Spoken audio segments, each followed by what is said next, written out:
All right, we got cut off there. Speaking of esters, we see another commonly used Wittig-like reagent, although this is not going to have the ylid directly, is called the Horner-Wadsworth-Emmons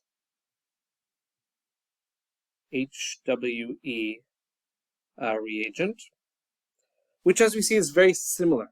It doesn't necessarily have the ylid directly, but it just has that single carbon and that's stabilized on both sides by the phosphorus ester as well as the carbon ester. And this will react in much the same way, and it will give you the E stereochemistry. So if you take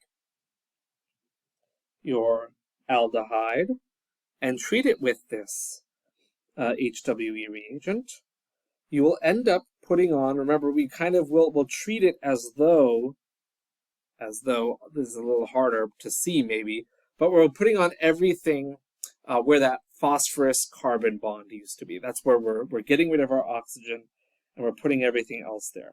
So this means that we have the that methyl ester up there, and we're going to have two carbons overall that we're adding on, 1 and 2, and then we have the methyl group. So again, here we're going to end up with the E alkene, and now we have our alkene with the ester on it. And now what you can do is now you have a dienophile. So you thought you were done. You now have an alkene that has conjugated to it an electron withdrawing group, which makes it a very good substrate for Diels-Alder reactions. So you can use this as a precursor to that as well. So a lot that we've worked with here with these carbon nucleophiles. So suffice it to say, with the Horner-Wadsworth-Emmons or the Wittig itself, you're just replacing your oxygen with that alkene and everything that happens to be on it. If your ylid, your reagent, is not stabilized, meaning it doesn't have an electron withdrawing group or a benzene on it, you're going to get the Z-alkene.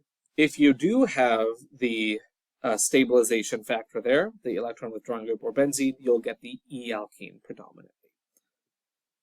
And so that'll conclude it for our Wittig reaction here. So you'll have some homework, of course, in taking a look at this further. In our last video, which will be the next one, our last one for this chapter, we'll focus on oxidation of aldehydes and